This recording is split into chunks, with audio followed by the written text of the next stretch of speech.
সকলোকে নমস্কাৰ আশা কৰিছোঁ আপোনালোক সকলোৱে চাগে ভালে আছে। আজি এটা বহুত ইম্পৰ্টেণ্ট টপিকৰ ওপৰত আলোচনা কৰিবলৈ গৈ আছোঁ। বহুত মানুহৰ এইটো দেখা যায় যে খুব মুখ গোন্ধায় আৰু মুখ গোন্ধালে তেখেতসকলে কথা পাতিবলৈ টান পায় বা মুখ কথা পাতোঁতে মুখখন এনেকৈ বন্ধ কৰি লয় আৰু মানুহৰ আগত ক'বলৈও মানে লাজ কৰে। তো এনেকুৱা বিভিন্ন ধৰণৰ প্ৰব্লেম হয়। তো সেইকাৰণে আজি ভাবিলোঁ কি মুখৰ দুৰ্গন্ধ নহ'বৰ কাৰণে আমি কি কৰিব পাৰোঁ, কেনেকৈ কেয়াৰ কৰিব পাৰোঁ, আমাৰ মুখৰ ভিতৰখন কেনেকৈ আমি কেয়াৰ কৰিব পাৰোঁ মুখৰ দুৰ্গন্ধ নহ'বৰ কাৰণে। মুখৰ দুৰ্গন্ধটো সাধাৰণতে এটা বেমাৰৰ নিচিনাই, এইটো বেড ব্ৰেথ বুলি কোৱা হয় বা হেলিটাছিছ বুলিও কোৱা হয়। এইটো বিভিন্ন ধৰণৰ কাৰণত আপোনাৰ হ'ব পাৰে। কাৰণকেইটাৰ বিষয়ে নকওঁ মই এতিয়া, পিছত বেলেগ এটা ভিডিঅ'ত আলোচনা কৰিম। কিন্তু এতিয়া মই আপোনালোকক আটাইতকৈ আগতীয়াকৈ ক'ব বিচাৰিছোঁ যে মুখৰ দুৰ্গন্ধ নহ'বৰ কাৰণে আপুনি কেনেকৈ কেয়াৰ কৰিব পাৰিব আৰু কি কৰিলে আপোনাৰ মুখৰ ভিতৰখন চাফা হৈ থাকিব আৰু লগতে মুখৰ দুৰ্গন্ধৰ পৰা আপুনি হাত সাৰিব পাৰিব। এই সকলোবিলাকৰ বিষয়ে আজিৰ ভিডিঅ'টোত সম্পূৰ্ণকৈ আলোচনা কৰিম। গতিকে সম্পূৰ্ণকৈ জানিবলৈ ভিডিঅ'টো স্কিপ নকৰাকৈ শেষলৈকে চাই থাকিব। মই ডক্টৰ ৰজি, দন্ত চিকিৎসক, আৰু আজি আপোনালোকৰ আগলৈ খুব এটা ইণ্টাৰেষ্টিং টপিক লৈ আহিছোঁ আৰু যাতে আপোনালোকৰ সকলোৰে সুবিধা হয়। এতিয়া বলক আমি আলোচনা কৰি লওঁ। আটাইতকৈ প্ৰথমতে আপুনি মুখৰ ভিতৰখন ভালদৰে প্ৰতিদিনে ভালদৰে দুবাৰকৈ ব্ৰাছ কৰাটো খুবেই বেছি প্ৰয়োজন। ব্ৰাছ কিন্তু বহুত জোৰকৈ একদম এনেকৈ জোৰকৈ কৰিলে নহ'ব। প্ৰপাৰ যিটো ব্ৰাছিং টেকনিক হয়, যেনেকৈ ব্ৰাছ কৰিব লাগে সাধাৰণতে তেনেকৈ দুবাৰ আপুনি ব্ৰাছ কৰিব লাগিব। ৰাতিপুৱা শুই উঠাৰ পাছত আৰু ৰাতি শোৱাৰ আগতে প্ৰতিদিনে দুবাৰকৈ প্ৰপাৰ ব্ৰাছিং টেকনিকত যদি আপুনি ব্ৰাছ কৰে তেতিয়াহ'লে আপোনাৰ দাঁতবিলাক ধুনীয়া চিকচিকীয়া চাফা হৈ থাকিব আৰু লগতে মুখৰ ভিতৰৰ মানে মুখখন গোন্ধোৱাৰ পৰা ৰক্ষা পৰিব আৰু মুখৰ ভিতৰত যিটো এনভাইৰনমেণ্ট হয় সেইটো পৰিষ্কাৰ হৈ থাকিব আৰু লগতে কেভিটি বা বিভিন্ন ধৰণৰ কেলকুলাছ, প্লেক, টাৰ্টাৰ এইবিলাক জমা হোৱাৰ পৰা আপুনি নিজকে ৰক্ষা কৰিব পাৰিব। 2 নম্বৰতে হৈছে আপুনি ব্ৰাছ কৰাৰ লগতে মুখৰ ভিতৰখনত যে আমাৰ জিভাও আছে, সেই জিভাখনো আপুনি টাং ক্লিনাৰ ইউজ কৰি জিভা চাফা কৰাডালে আপুনি জিভাখনো ধুনীয়াকৈ চাফা কৰিব লাগিব। অকল যদি আপুনি দাঁতখিনি চাফা কৰে তেতিয়াহ'লে আমাৰ জিভাটোতো বিভিন্ন ধৰণৰ বেক্টেৰিয়া, ভাইৰাছ থাকে। তো সেইবিলাকেও আমাৰ দাঁতৰ অনিষ্ট সাধন কৰিব পাৰে। তো আমাৰ আপুনি দাঁতখিনি চাফা কৰিলে কিন্তু যদি জিভাত থকা বেক্টেৰিয়াবিলাক চাফা নকৰে তেতিয়াহ'লে সিহঁতিও আমাৰ দাঁতত বিভিন্ন ধৰণৰ কেভিটিছ কৰিব পাৰে আৰু দাঁতৰ বিভিন্ন ধৰণৰ প্ৰব্লেম বা মুখৰ ভিতৰত বিভিন্ন ধৰণৰ প্ৰব্লেম কৰিব পাৰে। তো সেইবিলাক আঁতৰাবৰ কাৰণে আপুনি জিভাখন চাফা কৰাটো খুবেই বেছি প্ৰয়োজন।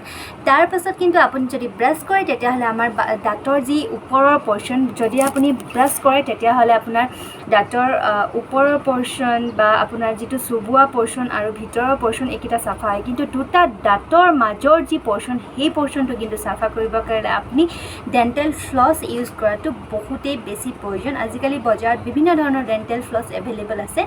তো ডেণ্টেল ফ্লছ কেনেকৈ কৰা হয় তাৰ মই ভিডিঅ' বনোৱা আছে, লিংকটো শ্বেয়াৰ কৰি দিম ডেছক্ৰিপশ্যনত। তো ডেণ্টেল ফ্লছ ইউজ কৰিলে আপোনাৰ দুটা দাঁতৰ মাজৰ যি পৰ্চন হয় সেইটো ধুনীয়াকৈ পৰিষ্কাৰ হৈ উঠিব আৰু তাতে আপোনাৰ কেভিটিৰ লগতে আপোনাৰ ফুড পাৰ্টিকলছ বা বিভিন্ন ধৰণৰ খোৱা বস্তু যে দুটা দাঁতৰ মাজত জমা হৈ থাকে, তো সেই সকলোবিলাক ধুনীয়াকৈ ফ্লাছ আউট হৈ যাব, ধুনীয়াকৈ পৰিষ্কাৰ হৈ যাব আপোনাৰ। আৰু আপোনাৰ দাঁতৰ মানে দুটা দাঁতৰ মাজত যি কেলকুলাছ, টাৰ্টাৰ, প্লেক এইবিলাক জমা হয় সেইবিলাকো জমা নহ'ব আৰু এইবিলাক জমা নোহোৱাৰ বাবে আপোনাৰ মুখৰ ভিতৰত যি দুৰ্গন্ধ হয় সেইটো হোৱাৰ কোনো ধৰণৰ প্ৰশ্নই নুঠে। মুখৰ ভিতৰখন মুঠতে আপুনি যিমানেই চাফা কৰি ৰাখিব সিমানেই আপোনাৰ কোনো ধৰণৰ মানে ডেণ্টেল প্ৰব্লেম নহ'ব আৰু লগতে মুখখন গোন্ধোৱাৰ পৰাও আপুনি ৰক্ষা পৰিব পাৰিব। আৰু এটা কথা, আপুনি ব্ৰাছ কৰাৰ পিছত, ডেইলি ফ্লছিং কৰাৰ পিছত আৰু জিভাখন ইউজ কৰাৰ পিছত কিন্তু মাউথ ৱাছ ইউজ কৰাটো খুবেই বেছি প্ৰয়োজন। মাউথ ৱাছ আপুনি বিভিন্ন ধৰণৰ মাউথ ৱাছ ইউজ কৰিব পাৰে। বজাৰতো আজিকালি বহুত মাউথ ৱাছ আছে, আপোনাৰ কলগেট, ক্ল'হেক্সিডিন, লগতে লিষ্টাৰিন, এনেকৈ বহুত বেলেগ আপোনাৰ মাউথ ৱাছ আছে। সেইবিলাক ইউজ কৰাৰ পাছতো আপুনি ঘৰতো তৈয়াৰ কৰি ঘৰতে কেনেকৈ মাউথ ৱাছ তৈয়াৰ কৰিব পাৰে তাৰো বিষয়ে ভিডিঅ' বনোৱা আছে, তাৰো লিংক আপোনাক ডেছক্ৰিপশ্যনত দি দিম। আৰু এটা কুহুমীয়া গৰম পানীত আপুনি নিমখ মিক্স কৰি যি গাৰ্গল কৰে সেইটো এটা নেচাৰেল মাউথ ৱাছ বুলিয়ে কোৱা হয়। আৰু বিভিন্ন ধৰণৰ লং, ইলাচি, দালচেনি, তুলসী পাত এইবিলাক দিও আপুনি ঘৰতে মাউথ ৱাছ তৈয়াৰ কৰি ল'ব পাৰে। আৰু মুঠতে আপুনি মাউথ ৱাছ ইউজ কৰিব লাগে, তেতিয়াহ'লে আমাৰ দাঁতৰ লগতে আমাৰ দাঁতৰ যি আলু হয়, আলু আলুবিলাকো খুব হেল্ডি হৈ থাকে আৰু যেতিয়া আপোনাৰ দাঁতৰ আলুবিলাক হেল্ডি হৈ থাকিব তেতিয়া আপোনাৰ দাঁতৰ আৰু আলুৰ মাজত কোনো ধৰণৰ ইনফেকশ্যন নহ'ব আৰু আপোনাৰ মুখৰ দুৰ্গন্ধৰ পৰাও ৰক্ষা কৰিব পাৰিব।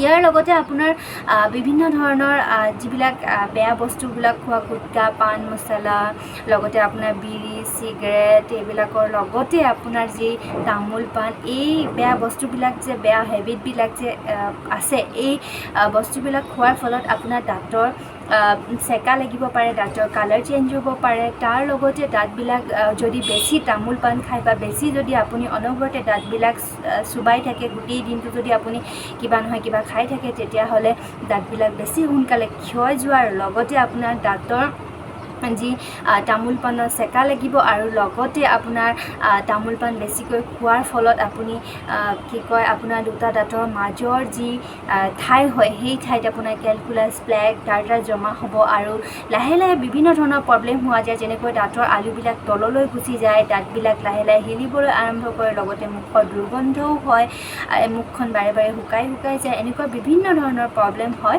আৰু সেইকাৰণে এইবিলাক বস্তু খাব নালাগে আৰু পানী অলপ বেছিকৈ খাব লাগে। তেতিয়া পানী অলপ বেছিকৈ যদি খায় তেতিয়াহ'লে আপোনাৰ মুখৰ ভিতৰখন মইশ্চাৰ হৈ থাকিব আৰু যিহেতু আমাৰ মুখৰ ভিতৰখন মইশ্চাৰ হৈ থকাটো আমাৰ দাঁতৰ আৰু মুখৰ ভিতৰত যি এনভাইৰনমেণ্ট হয় তাৰ কাৰণে খুবেই বেছি প্ৰয়োজন, সেইকাৰণে আপুনি পানী বেছিকৈ খাব লাগে।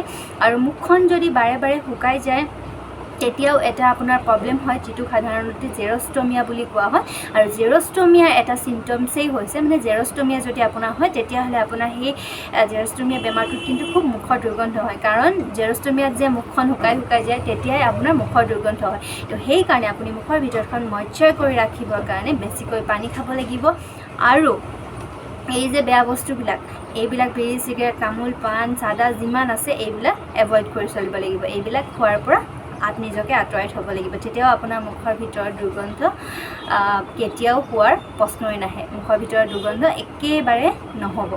অকণমান বেছিকৈ গোন্ধোৱা খাদ্য যেনেকৈ আপোনাৰ ৰচুন পিঁয়াজ যদি আপোনাৰ বেছিকৈ খোৱা হয় বা কেতিয়াবা কেঁচা পিঁয়াজ যদি কেতিয়াবা আপোনাৰ লাঞ্চৰ লগত বা খাদ্যৰ লগত খাই দিয়া হয় তেতিয়াহ'লে মুখৰ ভিতৰখন খুব গোন্ধ কৰে, নিজৰে ফিল হয় অলপ মুখ গোন্ধাইছে। তেনেকুৱা টাইমত বা ক'ৰবাত যোৱা টাইমত আপুনি এনেকুৱা খাদ্যবিলাক খোৱা এভইড কৰিব লাগে। আৰু যদি আপুনি কেতিয়াবা খায় তেতিয়াহ'লে চুগাৰ ফ্ৰী চুইংগাম আপুনি খাব পাৰে আৰু চুগাৰ ফ্ৰী চুইংগাম যদি খাব নিবিচাৰে তেতিয়াহ'লে আপুনি